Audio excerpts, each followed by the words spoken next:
And it's BBOR Black Box Online Radio, coming to you from West Virginia at heart and from around the globe.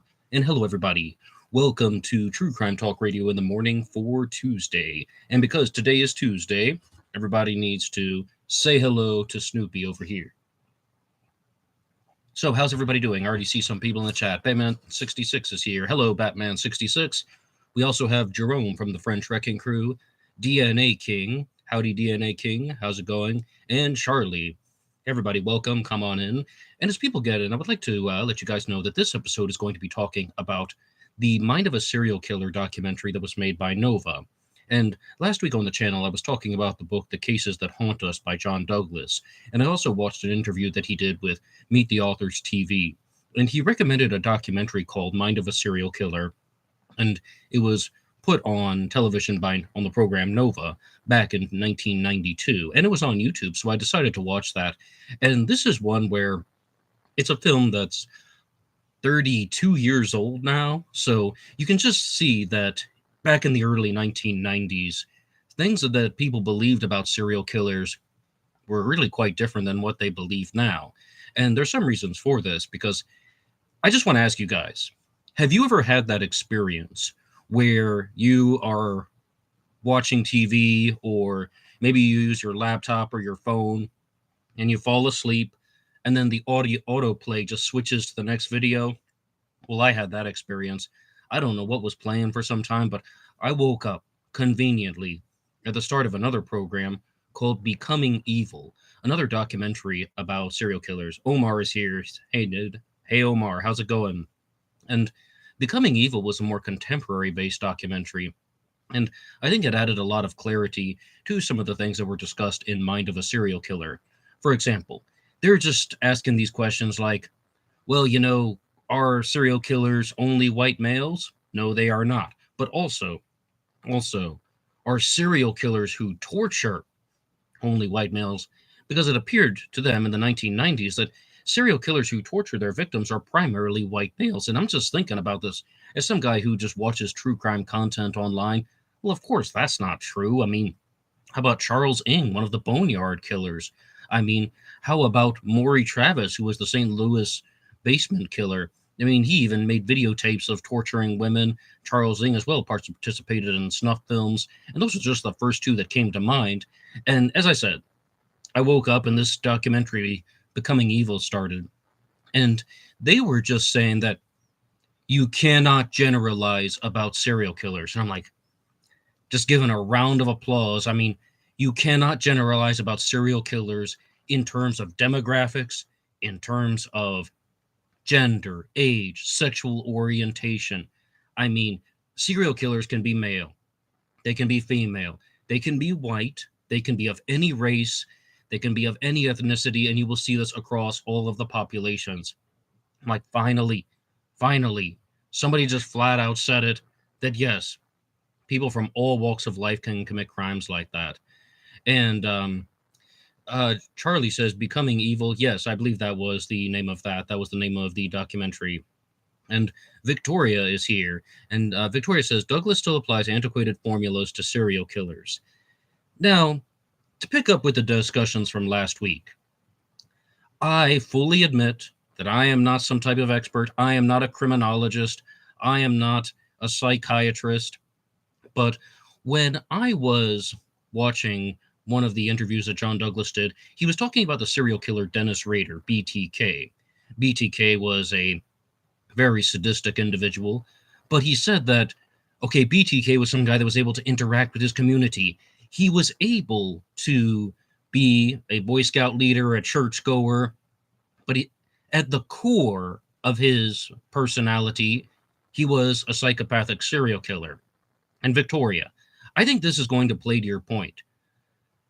I just don't understand what is so hard for people to get about this. What is so difficult to comprehend about this thing that serial killers experience? The psychopathic, sadistic tendencies are not at the core of their personalities and their existence. No, because BTK talked about it and he called it cubing. I've said this many times on the channel. He said he would have like 12 different sides of his personality, And when he goes to church, he's a churchgoer. When he goes to the Boy Scouts, he's a scout master. When he goes to become a serial killer, he's a serial killer. That's not the core of the personality. And even somebody like John Douglas, who's one of the most famous criminal profilers out there, still just seems to have this idea in his mind that you have your nice facade that you put onto the public, and then your mean side is your true self. I have never liked this type of behavior. When people say that, you're showing your true self when you get angry, you're showing your true self when you get sad, you're showing your true self when you get frustrated. Are people not allowed to have more than one dimension to their personality? Oh, yes, yes. When you're thinking about somebody you don't like, it's very easy to compartmentalize them like that. But when you're thinking about yourself, when it's done to you, you got mad at me. Now you're showing me your true self. No, that's not your true self. It's just a different aspect of the personality. And John Blue says, finally, someone said it 50 years ago. And which one do you mean, John Blues? And Charlie says, becoming evil, cult of personality. I just found that. That should be it. And Opera Spia is here. Hey, Ned. Charles Ng was super creepy. Didn't he escape to Canada for a bit? Oh, yes, absolutely. And now, I have not watched these videos that Charles Ng and Leonard Lake made, but being part of the Boneyard Killers, Charles Ng, would just incapacitate the women. And I read the transcripts of one of the films that was posted online. And he's like, we were cold-hearted, so to speak. Yes, he's being very, very aware of what he's doing, completely aware of what he's doing. And about going to Canada. So he goes into Canada, and he was trying to avoid extradition back to the United States of America because the United States had the death penalty and Canada did not. And they were just saying that they didn't want to extradite him back. And there were some questions about his citizenship because he wasn't an American citizen. Nasty situation. And Anthony is here. Hi, Ned, longtime follower, first-time commenter. Well, hey, Anthony, welcome in. Come on in. Richard Mills is here. Hello, all. Hello to you too, Richard. And Charlie says, internal family systems talks about it all, good parts, meaning we all have different parts of ourselves. We are not one thing. No, of course not. And, I mean, it's really so weird that somebody like Bret Easton Ellis is the one who actually had to hit the nail on the head when he was talking about the fictional serial killer Patrick Bateman, Christian Bale's character in American Psycho, but Bret Easton Ellis wrote the novel before the movie, and it just talks about playing different parts, but really I'm not there, meaning that, it's like I said, it's cubing, it's just playing different sides of personalities, and maybe as somebody who's a psychopath or sociopath would not have a strong connection to any specific target or any specific one of those. They wouldn't have the emotional bond.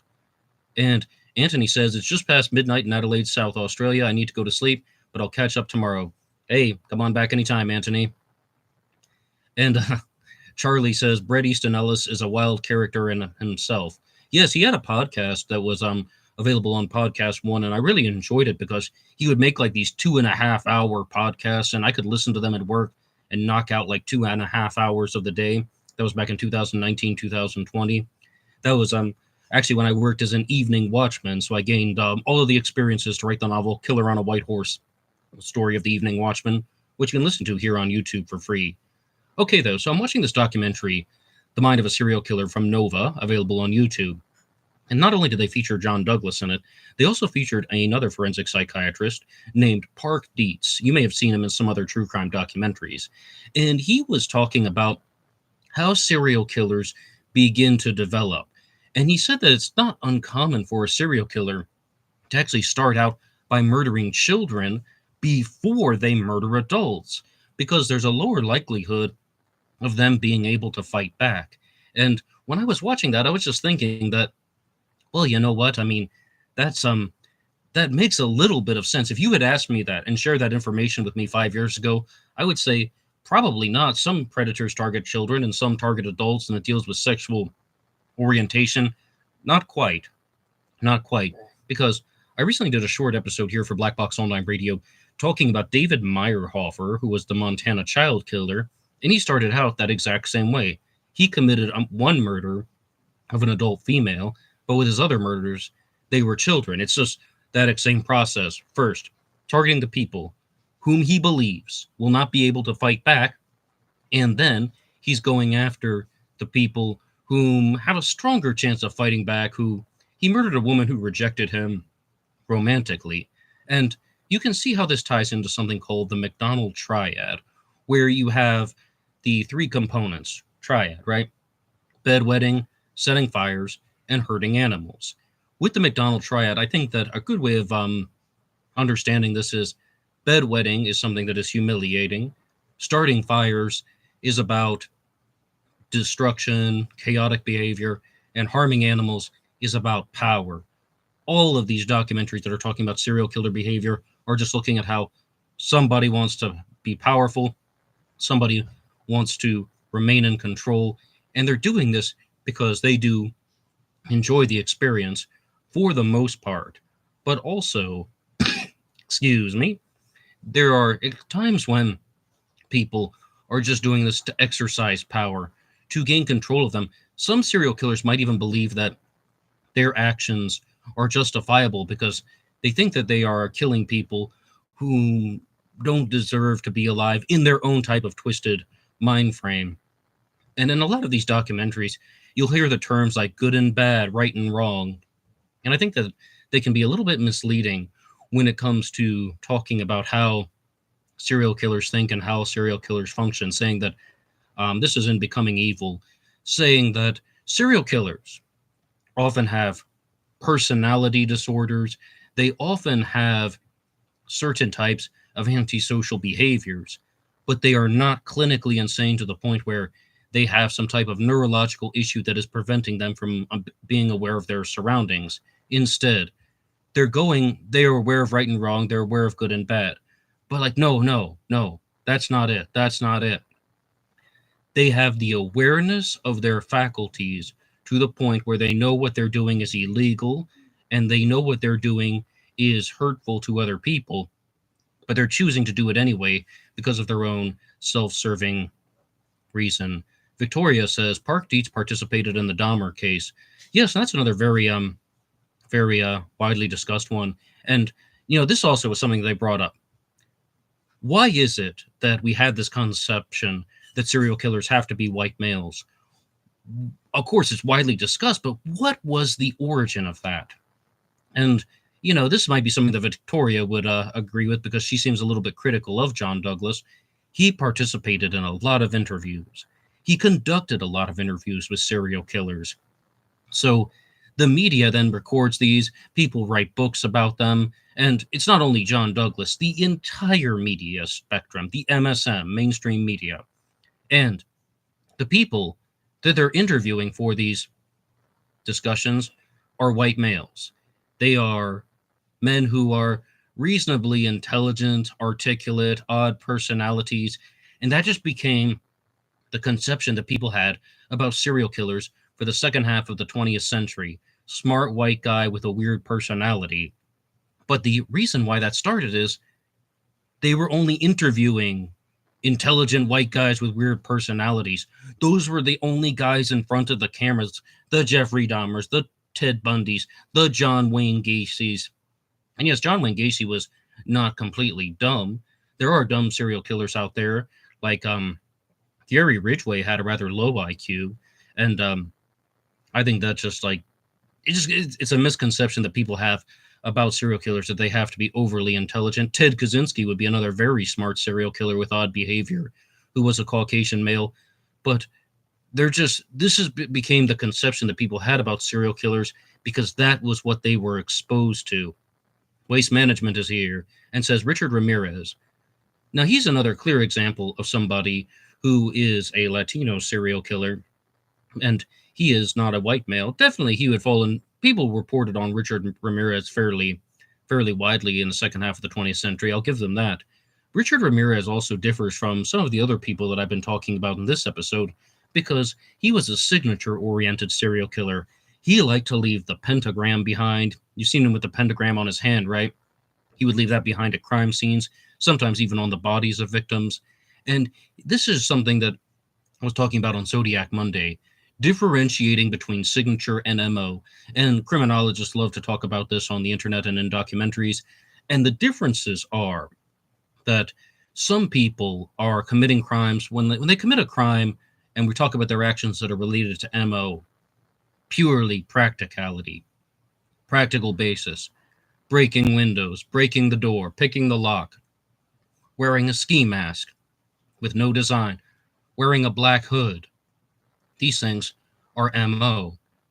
But leaving behind a pentagram, that would be an example of a signature that the serial killer is using, absolutely useless to the crime, absolutely useless to whatever benefit he was trying to accomplish.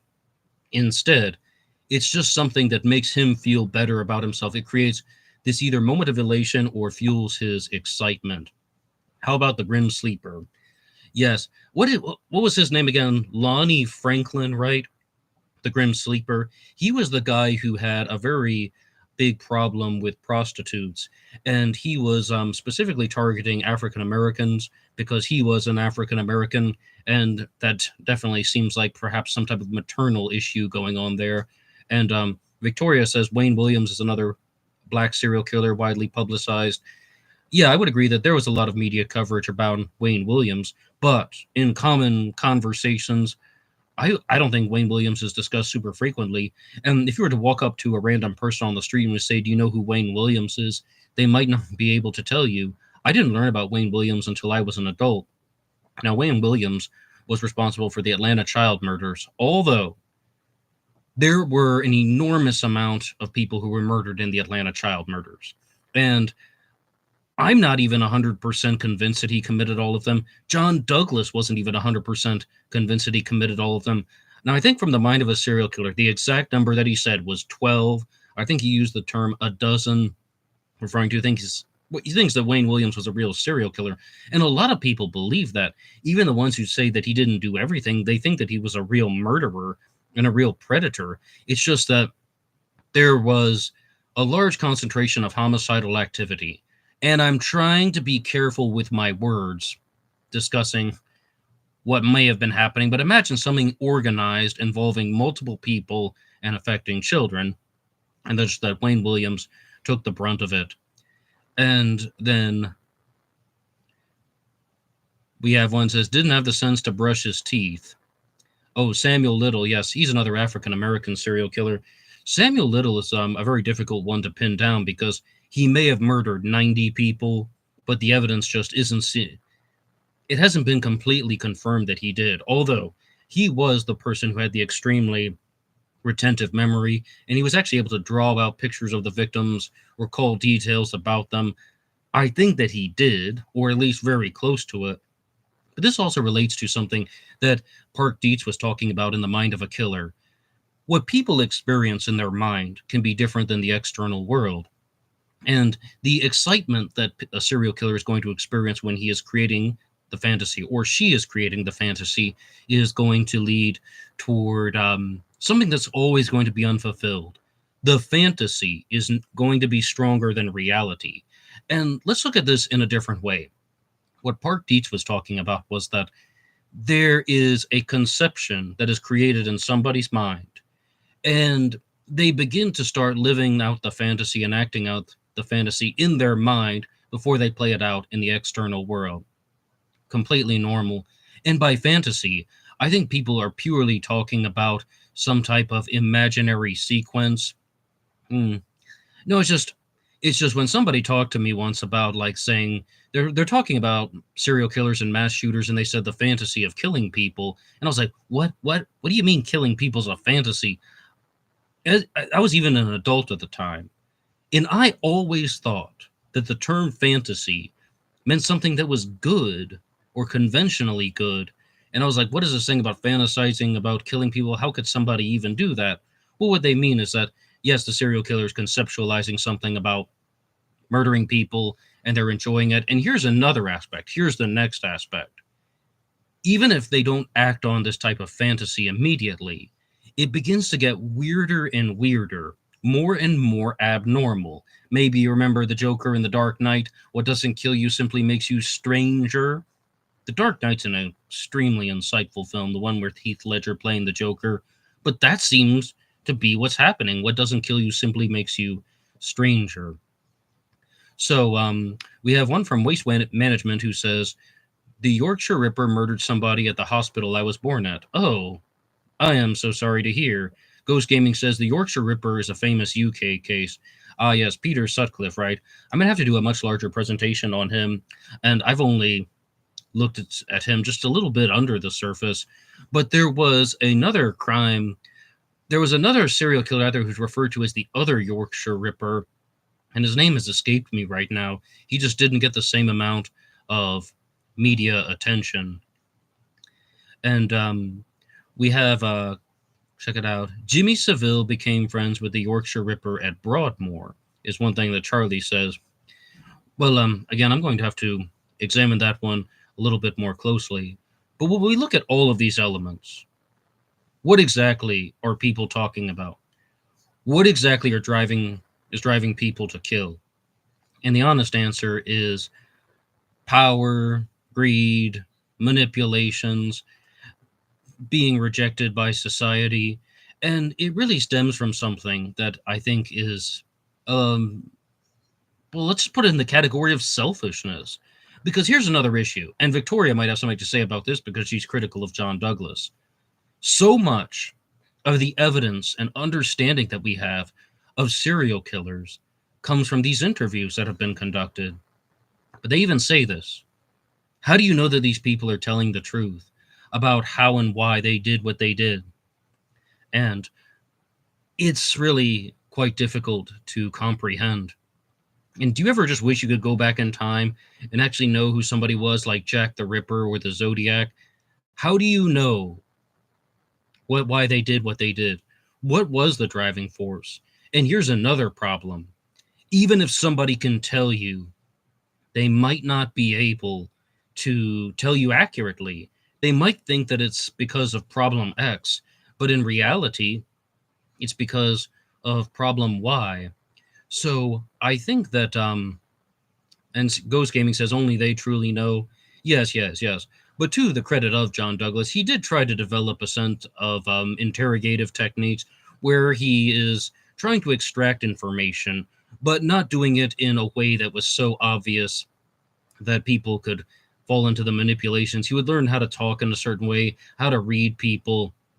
And have you ever been around somebody who is just really good at reading people, who they just know what to say to certain people to get them to do things? And I actually had a boss that was like that once. And at first you might be thinking, wow, what a crazy manipulative person. Well, he was my boss and he's supposed to tell us what to do. And he was just good at reading people. Like, and he openly shared this with me after working there for a few months, that when he had a job as a teenager, he learned a lot about it, about how to manage a group of people.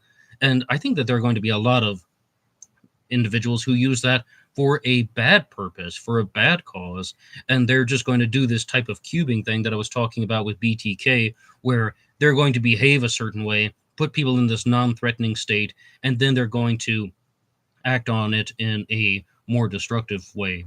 But as far as Charlie says, reading the room can come from childhood trauma too. Well, nothing against my boss that I was just talking about, but I was wondering that about him. You know, like after knowing somebody for like, an extended period of time for months and months, I was wondering that exact sort of same thing based on some other aspects of his personality. And here's also another point. If somebody doesn't like you and they have a grudge against you, they can behave a little bit differently. This is another problem with mean people. And I said this on a previous live stream. Some people who are conventionally mean have a high sense of social awareness, and they know how to say certain things at certain times when people are in a non-threatening state. That's how they are able to exist. And Ghost Gaming says the Zodiac must have fit into society to some extent. Yes, now the Zodiac killer is going to go into a different point that I saw in The Mind of a Serial Killer. And that is, do people start out in this type of destructive way, or does society push them toward the destructive tendencies? The bad seed idea. And with the Zodiac killer, was he born to kill, or did he have some type of external influences that drove him to kill. And by external influences, meaning that born to kill, or just bad seed, that no matter what, something would have pushed him over the edge. It wasn't due to a specific set of conditions. Something would have pushed him over the edge. Was he a bad seed, or was he altered by his external surroundings? I think he was a bad seed. Absolutely. I think something would have driven that person to kill eventually. And the reason why I say that is what the Zodiac was doing goes back to that signature and MO discussion. The Zodiac was so focused on signatures. The Zodiac is all about criminal signatures. Number one, he gave himself his own nickname. Number two, he wore the hooded costume at Lake Berryessa. Number three, he had his own symbol. Number four, he had the ciphers. Number five, he made phone calls. Should I go on? I mean, I think that these are all things that just go to show that he enjoyed killing. He talked about enjoying killing. So I think that something would have driven this person to kill eventually. With Jack the Ripper, it's a little bit different. I mean, Jack the Ripper targeted women. And when Jack the Ripper has this theory that there's a theory in the Jack the Ripper case that he targeted women and exclusively women because he contracted syphilis from a woman and he wanted revenge. When I was watching The Mind of a Serial Killer, they were talking about investigating a different serial killer, Arthur Shawcross, and he was the Genesee River Killer, also known as the Rochester Strangler. Yet they just formulated this theory again. Well, this guy's going after women. Maybe he contracted AIDS. Instead of syphilis, it's AIDS. And I'm almost wondering, is that just becoming a convenient explanation for people? Is that just becoming some type of convenient go-to answer about why a man is targeting women who have a certain profession? Well, he was with women and he contracted a venereal disease. They even bring it up with David Berkowitz and the Son of Sam shootings, like that could have been a motivating factor. I don't think that we should simplify things down to that level. And Charlie says, I asked what an empath was, and I was told that it's someone who needs to learn how to read the room so they can protect themselves. Oh, yes, if an empath can do that rather well. I am somewhat of an empath, but I am terrible at reading the room. I can do it when I'm not in the room. You see, like, chilling over here with Snoopy or something. And, the concept of intrapersonal learning, where just sitting back with the morning coffee and just sort of thinking about 10 years ago. Oh my gosh, I get it now. I know that why that person was doing what they were doing. Oh my gosh, I understand it now. 10 years later, not very helpful. I mean, it gives me something to talk about on Black Box Online Radio, but I even wrote about this in the guide, True Crime Teaches Us to Conquer Toxic People, which is part of the BBOR Premium membership. But I'll just save you the trouble and direct you toward an episode of Black Box Online Radio called Zodiac People Reading Abilities. It was done in the old-fashioned true crime talk radio sense where I would talk about multiple subjects within a single episode. And, like when we're talking about people, like, and you're removed from the situation, now it's so much more valuable if you can read people's personalities when you're face-to-face with them, or you're just in a crowded room. That would be valuable, and I think a lot of business people learn how to do that. But as I said, there are a lot of other episodes of Black Box Online Radio that you can check out, and if you're new to the channel, you can hit the like button and subscribe. It really helps everything out, and I'm going to put all the links in the description box at the end of this live stream, and one of them is for BuyMeACoffee.com. BuyMeACoffee.com/BlackBoxNid88 allows you to make a donation or contribution to help support the show, and anybody who makes a donation will get a shout-out on Zodiac Monday. And also, you can just visit some other types of content. I have reels that I put out on Instagram and Facebook. I release them as shorts here on YouTube. My Facebook name is Ned DeHaan, and Instagram, BlackBoxNid88. If you want to check out lots of different content here on BBOR. But as far as the way that people are operating, I think that there are a lot of similarities between serial killers and mass shooters. And one story that I've been tempted to explore more on Black Box Online Radio is the recent shooting at the Trump rally, the incident where they're calling it an assassination attempt. I think that that's a fair claim of former President Trump, where he was shot in the ear. And a lot of information is coming out about the shooter. They're saying that he was a loner. He was bullied. But those aren't driving factors to actually push somebody to commit a crime like that. There's usually a pre-existing psychological issue, and it can definitely be psychological as opposed to psychiatric, where somebody knows that they're breaking the law. They are aware that what they're doing is illegal. They understand the courses of their actions, but they're choosing to do them anyway for their own selfishness. And I just think that that shooter, Crooks, who he was a real murderer, and he shot into the crowd, and at least one other person died. I think with him, then that's just somebody who wanted glory, someone who wanted to make an impact, who knew that he was probably not going to survive that. And it's a way that people can leave the world and commit as much destruction as possible. Now, we have one from Waste Management here. Some people are busy judging themselves or too anxious about themselves to read other people in social situations. Well, I've definitely been on both sides of that equation. I've definitely been on both sides of that system, Waste Management, where I thought that the person was just kind of like judging me in an inappropriate way. And I'm also somebody who overthinks things. So this type of thing about learning intrapersonally, like learning within, yes, overthinking happens a lot. And sometimes you can get tunnel vision with that. You can figure it out, but you only get a very small piece of the equation. So I'm going to keep going through a lot more sources about the psychology related to criminals, murderers. I'm going to talk about some more criminology sources here on this channel. And one resource that I like to use is the Citizen Detective podcast.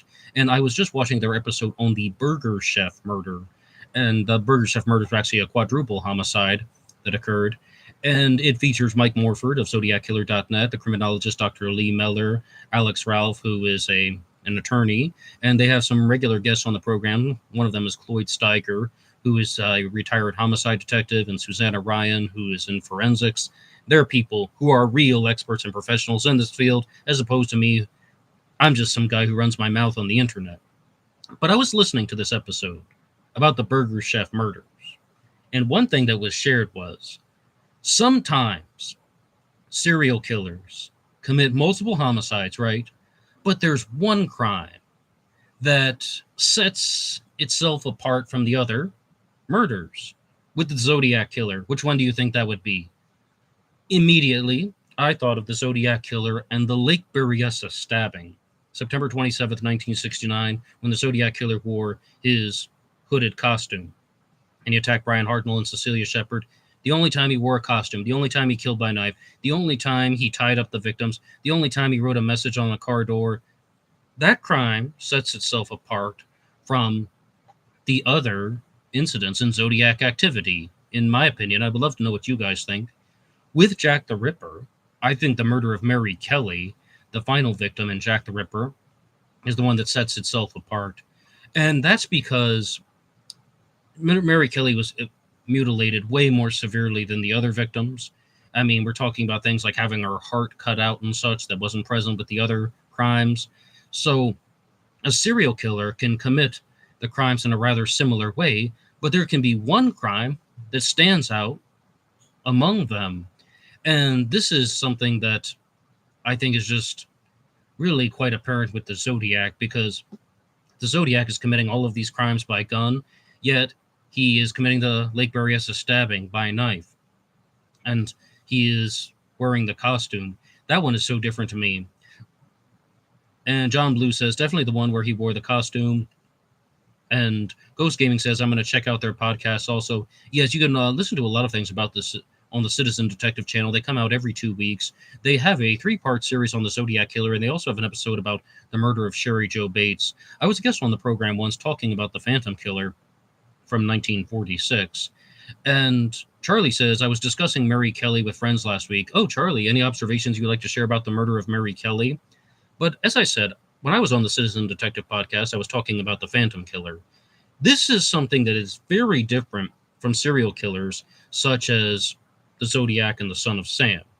With the Phantom Killer, There are sexual assaults that have taken place. I mean, very, very bizarre sexual assaults. We're talking about sexually assaulting a female with a firearm.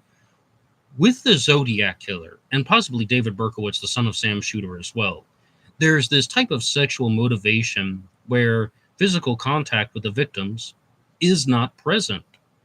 And this is something that I don't think should be downplayed, because the whole thing that the mind of a serial killer is talking about, the whole thing that John Douglas is going at is, why are people doing this? They want to try and understand human behavior at a greater level. And they're looking at these serial killer cases and they're just thinking that, okay, well, some serial killers are sexually motivated. What about the ones who are not? And there can be sexual components to the Zodiac and the Son of Sam, but is it just about power? That doesn't sound like a very satisfying explanation. Is it just about revenge on society? That also doesn't sound very satisfying. So I think that we might just have to accept the sad, boring truth that that could be as deep as it gets. Waste Management says, do you know anything about the West Memphis case? Unfortunately, I do not. I always say that I'm going to be getting into that one, but I haven't truly explored that. But here's an issue, though, with somebody such as David Berkowitz, the son of Sam Shooter. Even though he's not making physical contacts with the victims, and even though there is this sexual element, it seems like he's having a certain type of excitement and elevated experience that he was getting from committing the murders. And he's another serial killer that focuses heavily on the signature aspect of it, the Son of Sam symbol, writing the letters, like not even just wanting to be the 44 caliber killer, wanting to be the Son of Sam killer. And I think that is somebody who felt rather rejected from society and wanted to achieve this level of greatness. With the Son of Sam, okay, we have the Son of Sam shootings. Is there a particular one that would stand out from the rest? Perhaps you could make a case that the attempted murder of Carl De Niro, but I think really with the Son of Sam, it would be the murder of Donna Loria, because he would go on to develop this type of infatuation with her and write about her in the letters. And I just think that he had a more arousing experience with the murder of Donna Loria, but that's just my 2 cents on the subject. Now, Charlie says, the West Memphis 3 is a bad rabbit hole to go down. Okay, I'll do it tomorrow, first thing in the morning. Snoopy and I are going to get up and, with the morning coffee, just going to go down the West Memphis 3 rabbit hole.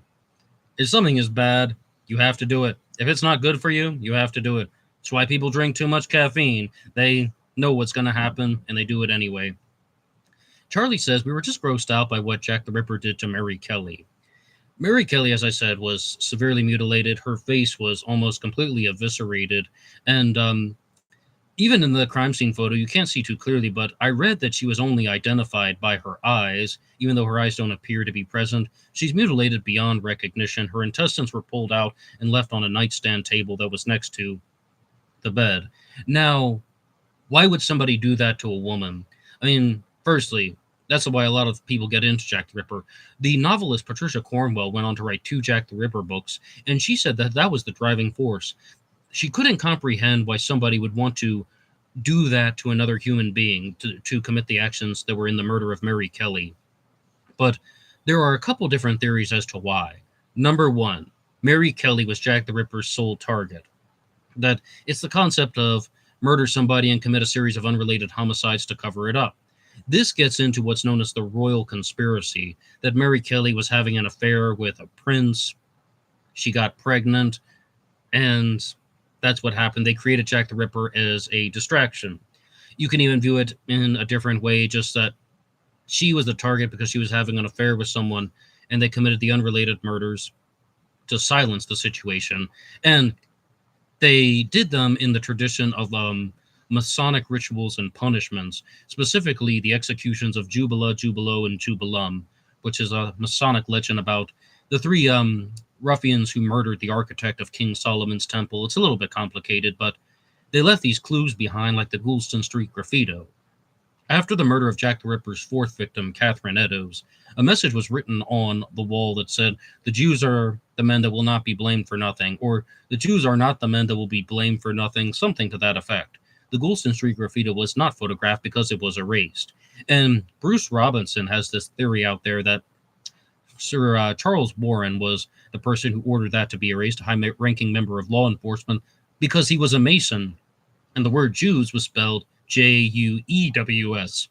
It was misspelled, referring to the three ruffians of the Masonic legend, Jubila, Jubilo, and Jubilum. So, just meaning that there is a completely hidden reason why Mary Kelly was targeted. Now, that's one theory. Another reason why Mary Kelly was mutilated so severely was the profiler, Pat Brown, believes that she wasn't killed by Jack the Ripper. She believes that Jack the Ripper committed the first 4 murders, and that he either stopped or he was confined, or something happened, maybe regained some composure of his mental faculties, and Mary Kelly was actually murdered by a Jack the Ripper copycat. But she was murdered indoors, and the other victims were murdered outdoors, and this person overdid it. No matter what, I certainly think that the person who murdered Mary Kelly was high on drugs, most likely cocaine at the time, to do all the things that he did to her body. But it's a bizarre theory that Pat Brown has, that just there were 2 killers in the Jack the Ripper saga, unconnected. One of them was a copycat and just went too far, went overboard. And also this thing about cutting out the heart, was that a symbolic gesture? I mean, just because somebody's theory is bizarre, it doesn't mean that it's inaccurate. What's my favorite saying? Being weird is not a crime. Now, I would like to ask you guys something in the chat. A lot of you follow the Zodiac killer mystery, and I was talking about how the Zodiac has a set of crimes. And there is one crime that stands out from the rest, and that's the Lake Berryessa stabbing.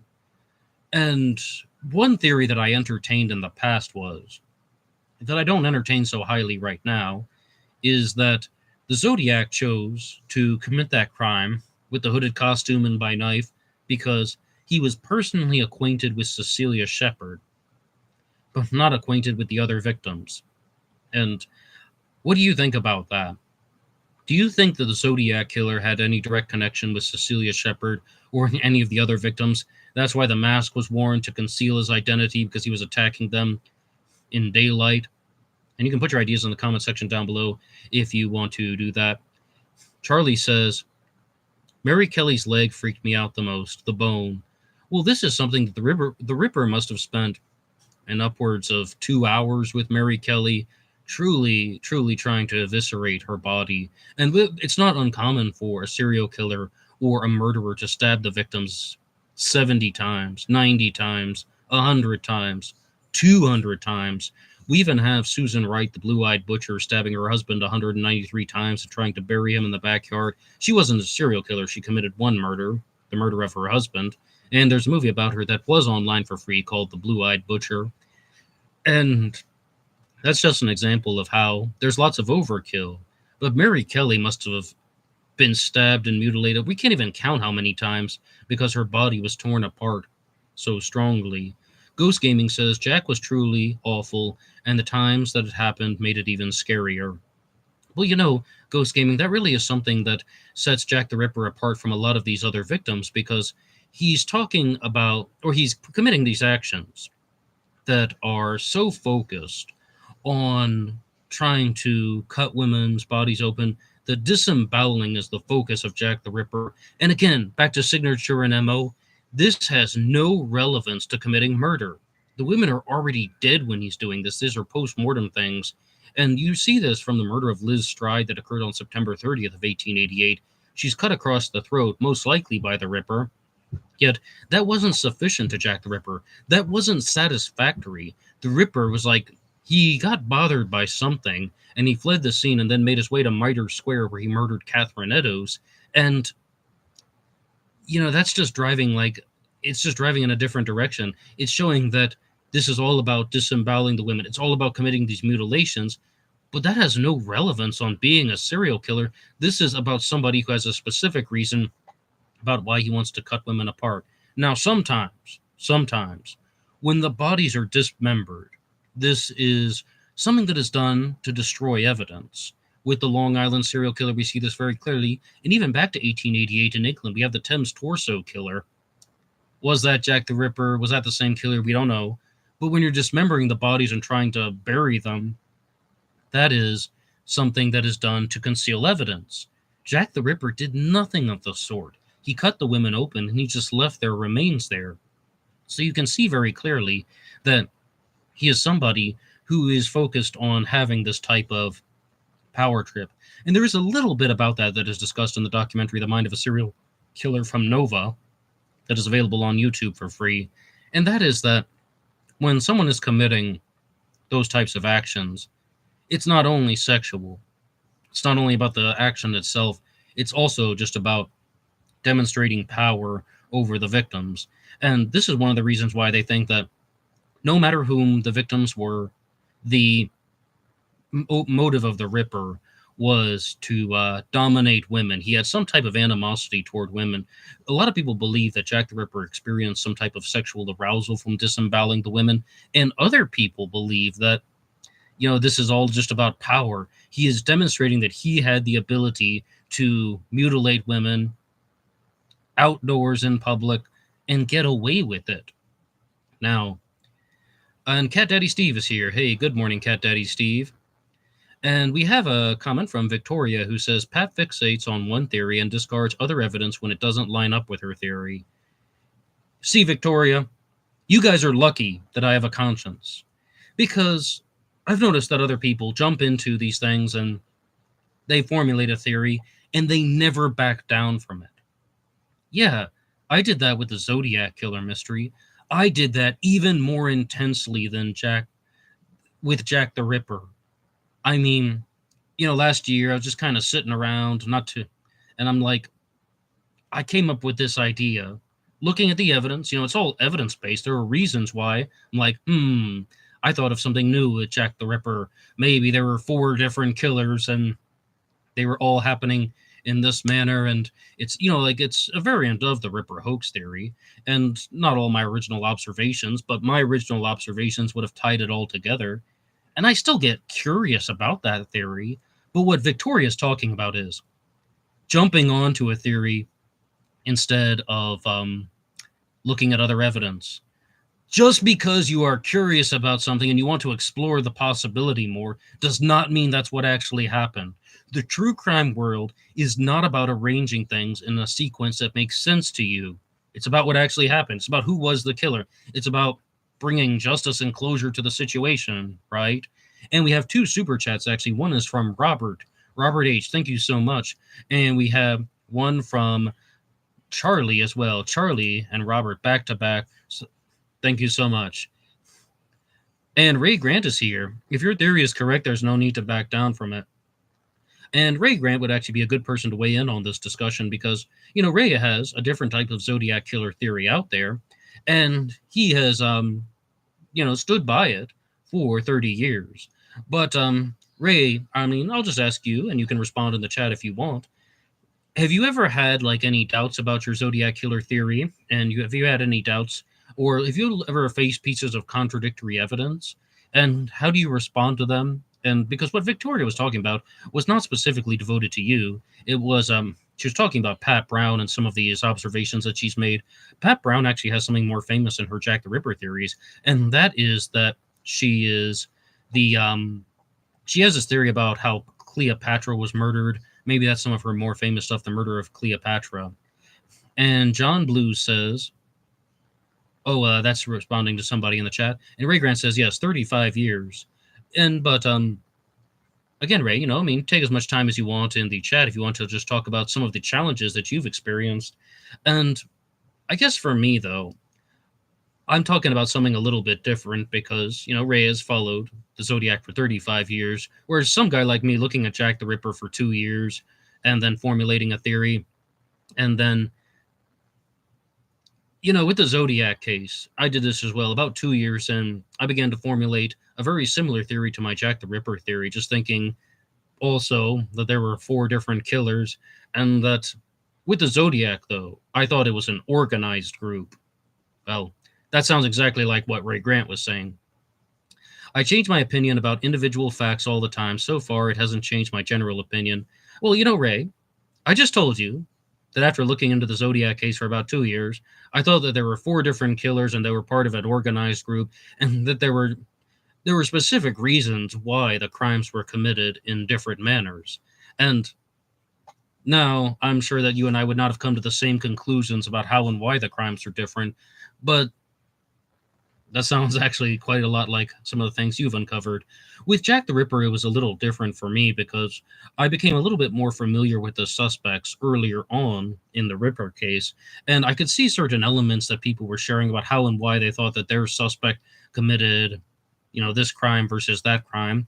And some of them stood out to me, and some of them I thought a little bit more highly of, and some of them I was just able to think that, all right, this person, I think he's spot on about something. This person, I think he's completely off about this. And it's just sort of piecing things together in a giant collage of theories. But as I said, that was mostly done with my own connections. And right now, though, I would also just like to open things up to more open discussions here for True Crime Talk Radio. And we're approaching the 1 hour mark. So if anybody has any final things that they would like to share for the chat, and we have one here from Opera Spia who says, is there any connection between the Zodiac Killer costume worn at Lake Berryessa and the Mikado? Opera Spia, am I pronouncing your name right, Opera Spia? Some people just think that's the heart and soul of everything. They believe that the Zodiac Killer was trying to create the scenes from the Mikado involving the Lord High Executioner. Because when you watch The Mikado by Gilbert and Sullivan, it's about punishing people for flirting, and you had 3 Lover's Lane-style murders. And that's just, yes, that could very well be. Now, can we say that with absolute certainty that that's what the Zodiac was trying to do? One theory that's an alternative that I have had is, I was thinking that maybe the Zodiac just had the Executioner's hood for a different reason. Maybe Jarrett Kobek was right, and it was a prop from a Renaissance fair, from an executioner scene. Maybe Adam Ivester was right, and it was a prop from Japanese kabuki theater. Not really a prop, it was a mask worn by stagehands in Adam's theory.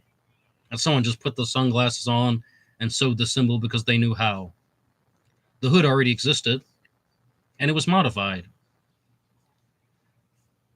And then we have one here from Ray Grant talking about Agatha Christie had the killer targeting one victim, then created a serial killer to cover up that crime. Oh, yeah, so that's quite similar to the Jack the Ripper theory that I was talking about. And again, crazier things have happened. There are reasons why people go to that theory, and it exists very clearly in the Zodiac Killer world. There's a very big theory out there that involves Darlene Ferrin being the target, and for a couple different reasons. Some people think that she was romantically involved with somebody who went on to be either the Zodiac or someone Zodiac related. And then there's another theory out there that she was actually connected to some type of higher ranking intelligence organization, a la CIA or something of that caliber. I definitely can't endorse any particular statement like that. And Ray Grant also says, keep in mind that with Jack, you're talking about SLM, which does not apply to the Zodiac. SLM, Ray, how exactly do you mean? Now, as far as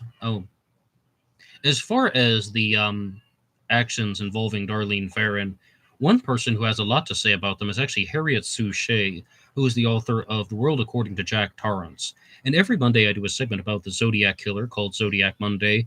And Harriet Suchet did an interview on the Cooper Vortex, and she was talking about the Zodiac, because that's like the heart and soul of her book. And I'll be responding to a lot of the comments in that one, so please tune in to Zodiac Monday.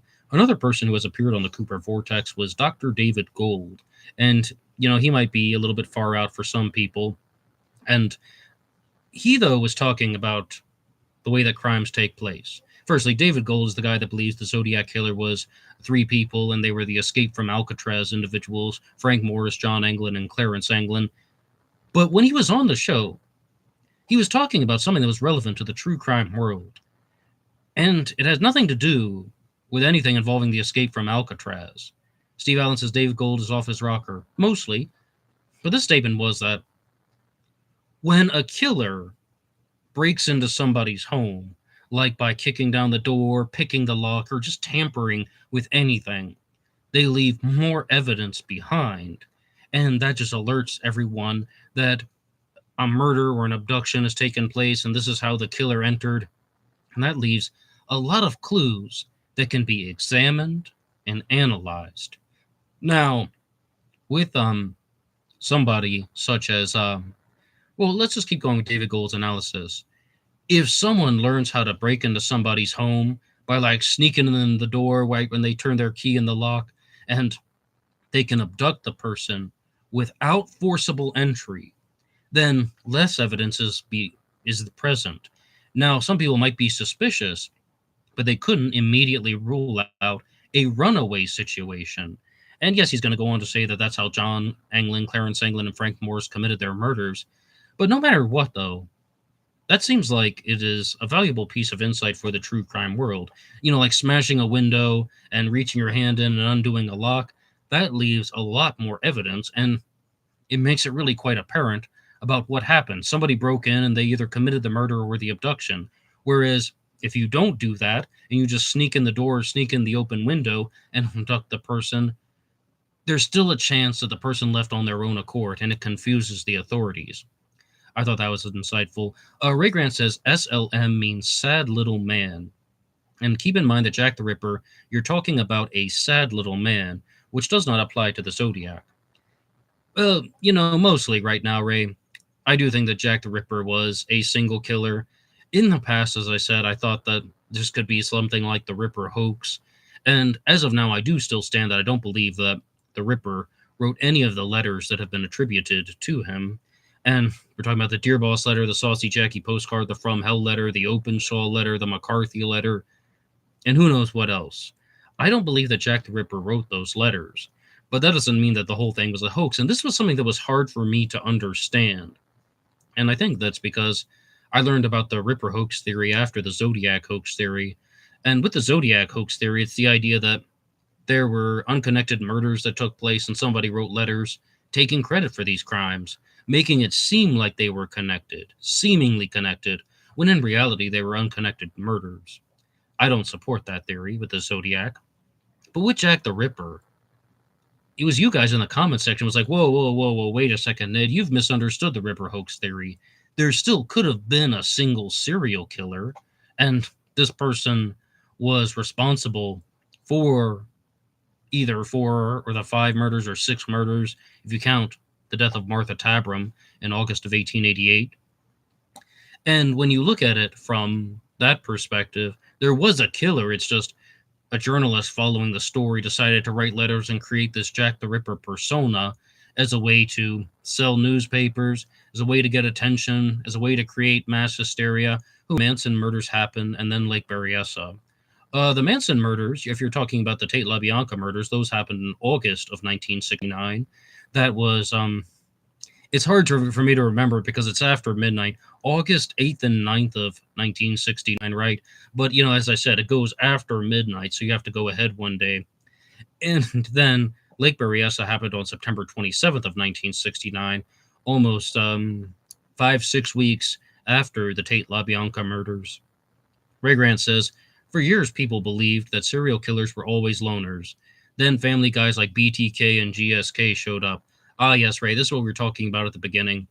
And to the credit of not Profiling Evil, Becoming Evil, the documentary, Profiling Evil is a channel about it's a channel about psychological profiling, but it talks a lot about geographic profiling. That's what I've seen on their channel. But to the credit of the documentary Becoming Evil, they just simply said that you can't have these types of misconceptions about serial killers. We cannot have the generalizations. We cannot act like certain groups of the population are excluded from committing these types of murders. For example, we have, you just said BTK and the Golden State Killer. Well, they were married family individuals. This whole concept of a serial killer has to be a sad, lonely white male who's just sitting by himself. He works a menial job. He doesn't have a lot of money. He doesn't have a lot of friends.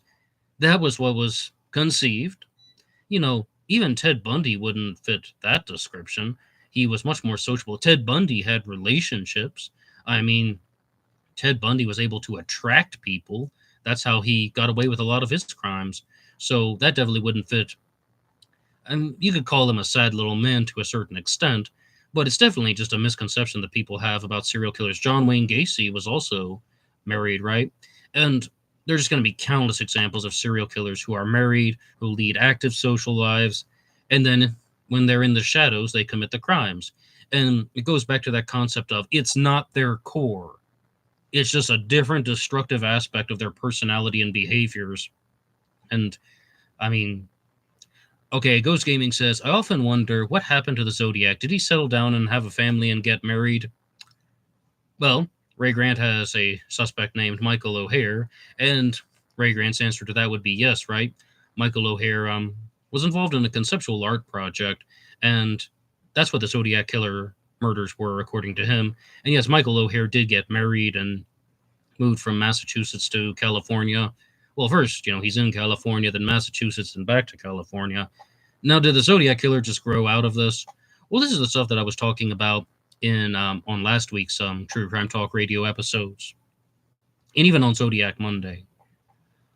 A lot of people believe that serial killers stop committing these murders when they realize that if they keep doing this, they are going to get caught.